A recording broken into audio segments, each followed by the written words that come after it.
হুজুর জিজ্ঞাসা করলেন, তারা চিহ্ন তারা চিহ্ন, কি সমস্যা? তারা চিহ্ন তারা চিহ্ন, তারা চিহ্ন তারা চিহ্ন, আমার গরু চুরি হয়ে গেছে, তারা চিহ্ন তারা চিহ্ন।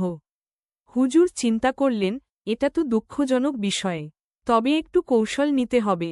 তিনি মাইকে ঘোষণা দিলেন, মসজিদ তারা চিহ্ন তারা চিহ্ন, মসজিদের সকল মুসল্লিদের উদ্দেশ্যে জানানো যাচ্ছে যে আজ ফজরের নামাজের পর আমাদের এক মুসল্লির গরু চুরি গেছে।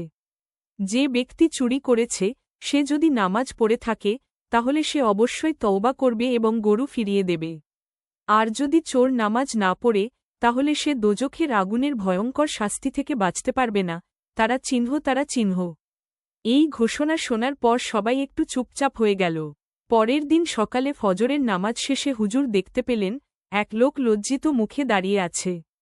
হুজুর জিজ্ঞাসা করলেন, তারা চিহ্ন তারা চিহ্ন, কি ব্যাপার? তারা চিহ্ন তারা চিহ্ন।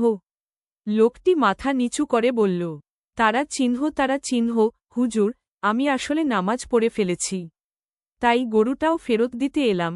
তারা চিহ্ন তারা চিহ্ন, মুখ খোলা এবং ঠান্ডা ঘামের সাথে মুখে হাসি।